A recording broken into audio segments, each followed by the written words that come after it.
Hello everyone and welcome to Fuerteventura Airport. This is on one of the Canary Islands and today we'll be debuting our very first Ryanair flight. It's going to be Ryanair flight number 6311 with service to Barcelona International Prat Airport. And this is going to be with the 737-800 series. And we're just going to get the plane loaded up now and then we'll take a look at the route to show you the way that we'll be going to Spain today. So let's get over to skyvector.com, and this is what I use to map out my routes. I got this route from SimBrief, and if you want to do the route, this is the way we'll be going. You can also figure it out on SimBrief. We're going to be doing the Coral departure, and heading up north, staying in between these islands here. I'm not going to try to pronounce some of these, but I know Malaga, we're going to go by there. I just don't want to butcher the names. And then Valencia. And then eventually up to Barcelona, which is right here on the coast. And yeah, we're looking at about 2.5 hour block time for this flight. Not too long at all. It's a little bit later in the morning. Taxiing on over to runway 1, I'll go over with you the way we'll be taxiing once pushback is complete. But for now, enjoy the engine sounds of the 737.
Push is complete. Set parking brake, please.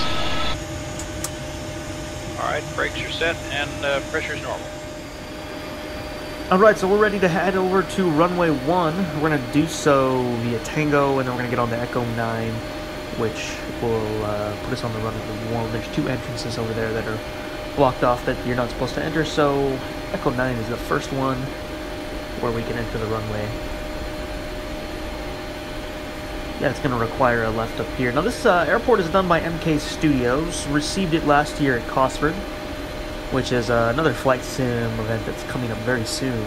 It's getting here in 2 months, beginning of October it'll be happening. But yeah, it's one of those airports that also has a very impressive performance to it. You should get very decent frames per second here. You can fly 737-800s in here, A320s. You know, of course, anything general aviation. I did one video on this channel once. We took the Pawnee out and around the island just exploring. I believe they did the entire island plus the airport, and it looks really good. And like I said, performs very good too. So yeah, that's what we'll be doing today. We're gonna go up to 38,000 feet, Coral departure, and yeah, Ryanair. So welcome Ryanair to the channel. Can open up a whole bunch of new routes for that. I got it added to Project Fly, so that's a new one for the fleet, and yeah, hopefully doing some more flights from here. So from Barcelona, not sure where I'll take it. I'm gonna look at the routes that Ryanair does out of Barcelona. Maybe we'll fly it back here, or I'll keep flying it on to somewhere else. Not sure. So right now we're on Tango, and I believe some of this used to be the old runway that they would use at this airport before they built the other one and extended it. I know they extended it, but I think by doing so they just built a new runway, because if you look at Google Maps, you can see where the old touchdown markers are on this runway, and I believe they can use it, part of this taxiway, as an emergency landing strip if need be. So, yeah, there's quite a lot of history with this airport. I believe they had it at another location on the island, and then they moved it here. And yeah, I was trying to read up on the runway situation with the taxiway, because the taxiway clearly was a runway, but I don't know if it was like that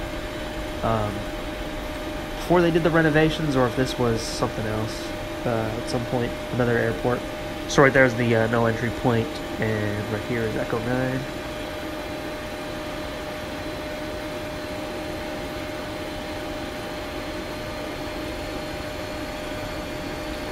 Pretty beautiful day, no rain. Should be a real smooth flight over there to Barcelona.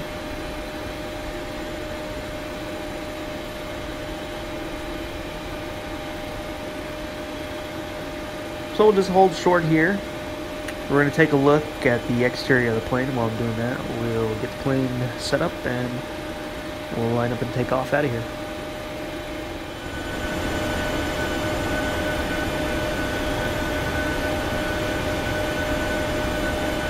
Alright, getting the landing lights on and the taxi light off.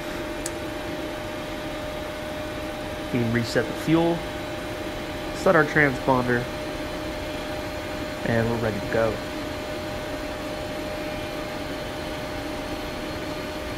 Finally got to do a flight.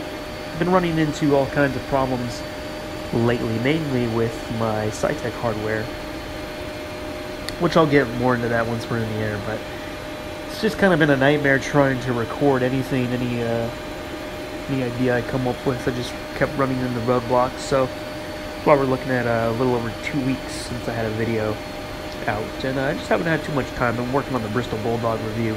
Finally got that out, written and video.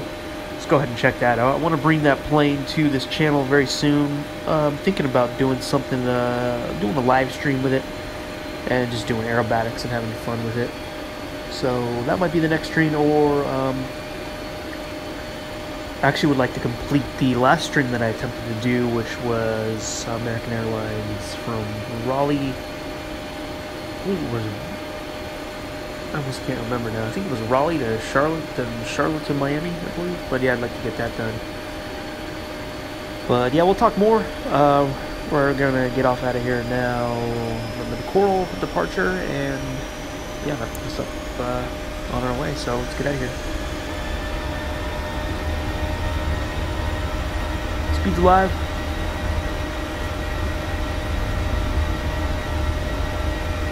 $80 knots.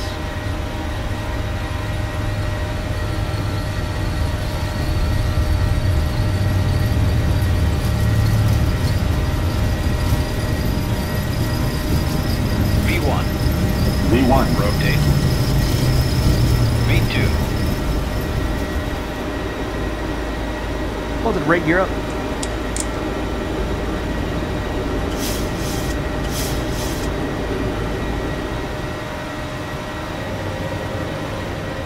And we'll go ahead and lock the gear and get the auto brake off.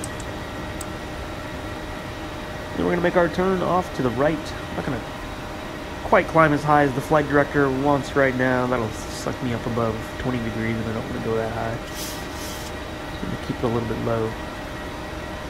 But yeah, it almost looks like some storms are starting to move in here. You get the weather radar on.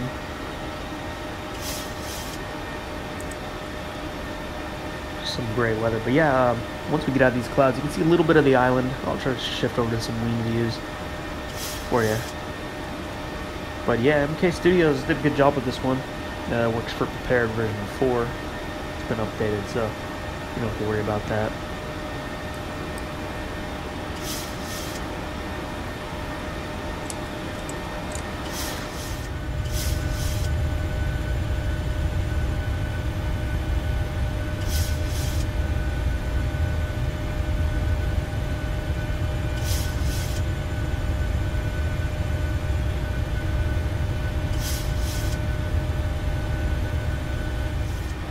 But yeah, the issue I've been having recently, it's been a Saitek issue, and I think I've have it narrowed down to just being a Windows issue because I've talked to other people who are experiencing this, not only with you know, version 4.3, version 4.1, X-Plane. I've had this issue with Aerofly, where the controls just go away. Every control you have mapped just goes away, and they go back to the default controls. And the problem with that is there's so many of them that change, maybe 20 or more, where, you know, you go to hit your reverse thrust, and instead of it activating the reverse thrust, it changes to a camera view out behind the plane. Or I have a few controls still that I haven't fixed because I just kind of forget about them, you know, until I hit them, then I find out they're broken. Like just moving my throttle all the way back to idle, sometimes we'll go switch the camera view, so you have to turn all that off, make sure all those buttons are disconnected.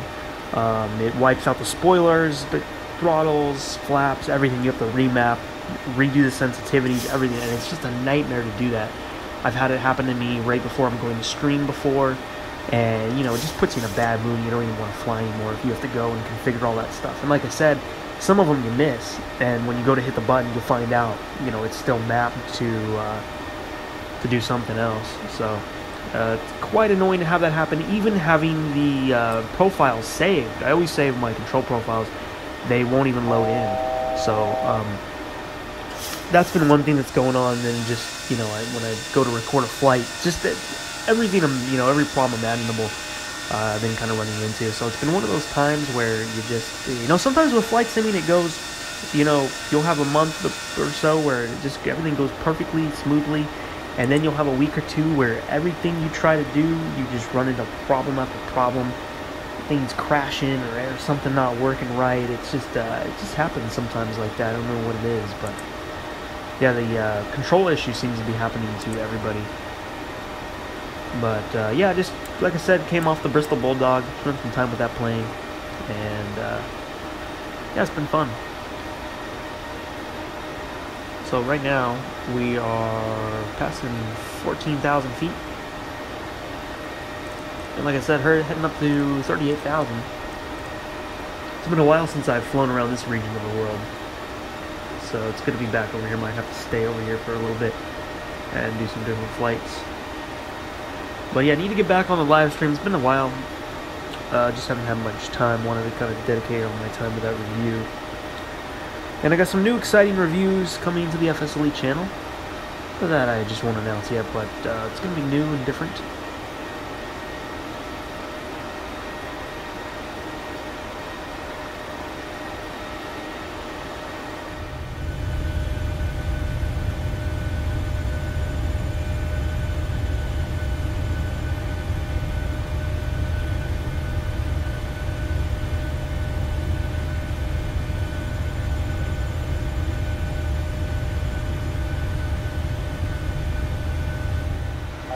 Alright, 37,000 feet, about to hit our cruise altitude, which is where we'll be for about the next roughly 2 hours.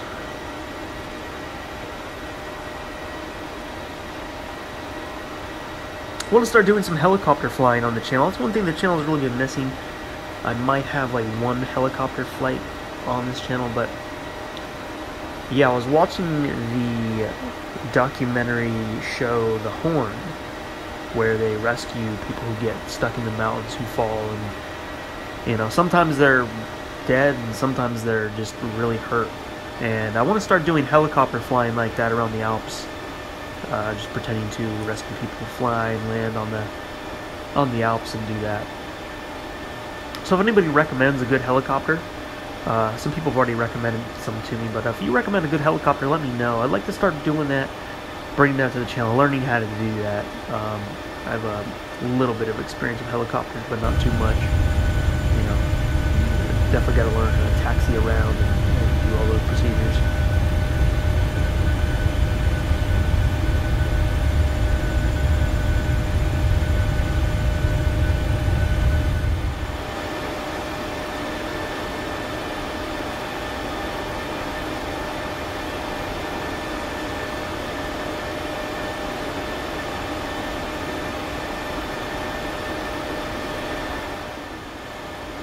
Alright, so we're still cruising along. We're back to the land.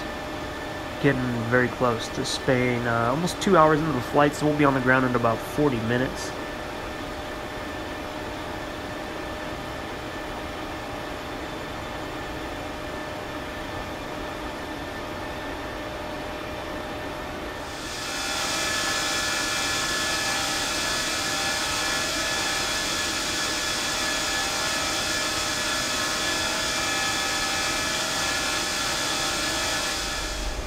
Alright, and now, sped ahead, we are well into the descent.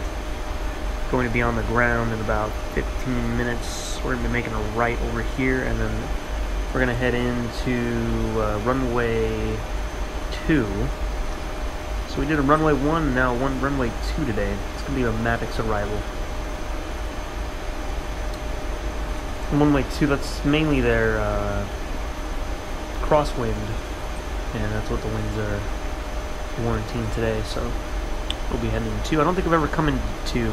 I believe Barcelona's only been on this channel one other time. We did a A320 flight, I think it was EasyJet, and a flight over there.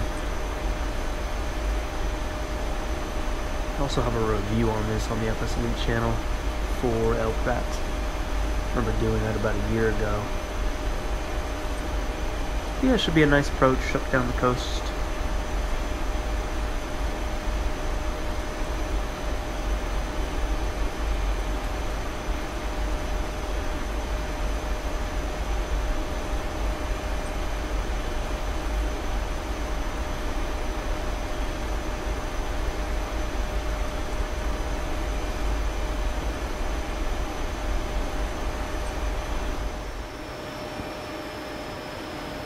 And alright, we're going to be on our approach, about 5 miles from lining up with the runway. And just going to be straight in from there. We'll be dropping the gear in just a moment. Already starting to configure the flaps a little bit. Gear down.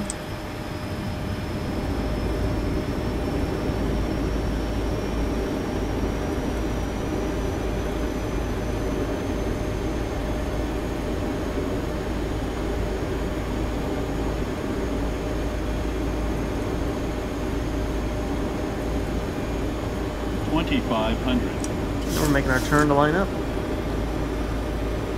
Visibility is great today. Well, pretty decent actually. You know, yeah, I'd say it's pretty good today. 10 miles out, and already see the runway, which is much different from the last flight we did with the 717 into San Diego. So now I have to find what route I want to do from there. So something out of San Diego with the 717. I don't think I want to bring it back up to Seattle. But if I have to, I will. But maybe San Diego to Denver might be ideal. So that might be something I look at doing.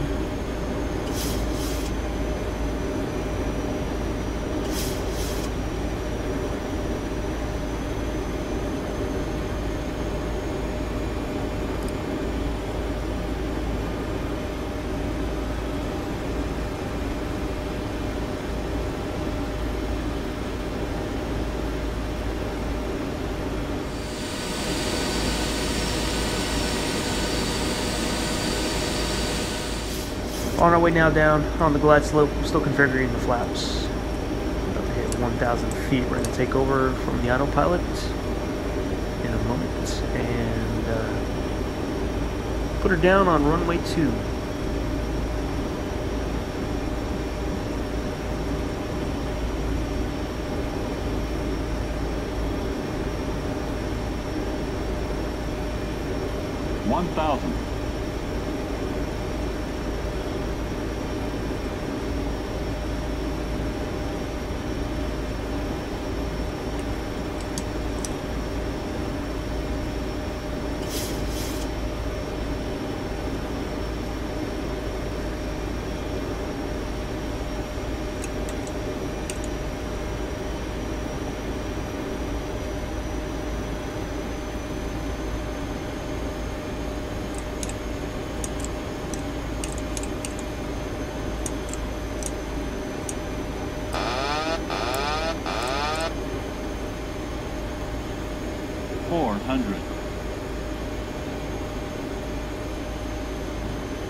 300. Approaching minimums. 200. Minimums.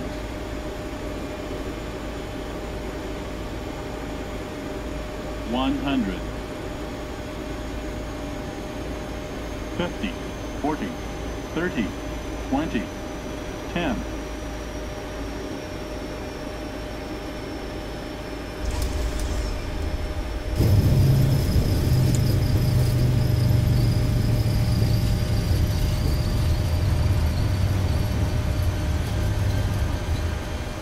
Cut the reverse thrust. And see, that's what I mean with the, when I turn off the reverse thrust, it wants to move the gear up. So that's one of the controls I have to go in and change. It's just little things like that, and you figure it out as you go. I mean, there's just too many of them to get all at one time. It's a pretty frustrating problem. Yeah, the frames seem to be decent here. They're okay. I don't know, Prat. I think they're a little better than they used to be. But back then I was flying the FSElite A320, which is not very frames per second friendly. Anyway, but yeah, we're going to take a look at the replays now, and then we'll bring the plane on into the gate and call it a day here in Spain.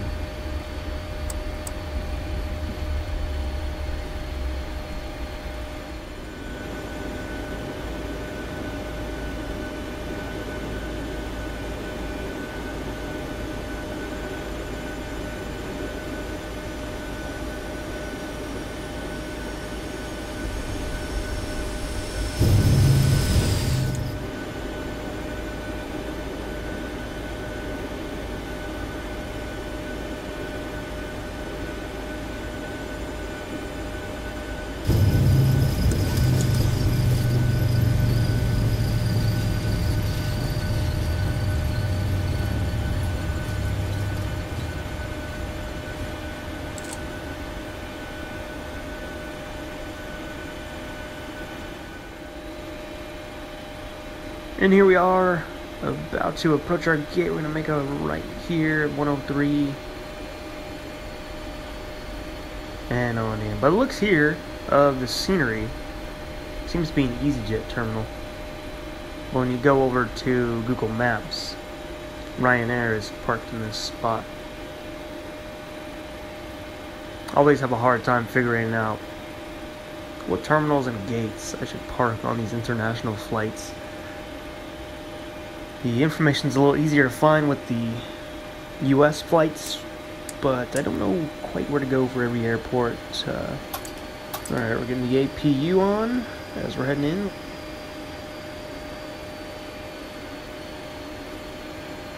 And it's got one of those signs that'll tell you when to stop, so that's always nice.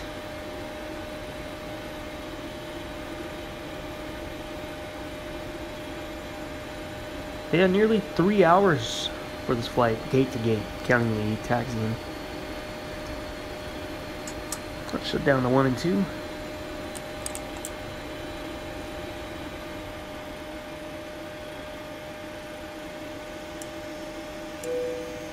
Seatbelt signs can come off, and turn off 3 of the free fuel pumps and get the hydraulic pumps.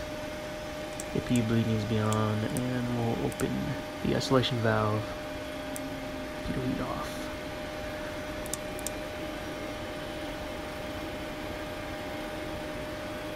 Alright everybody, we're going to unload these passengers.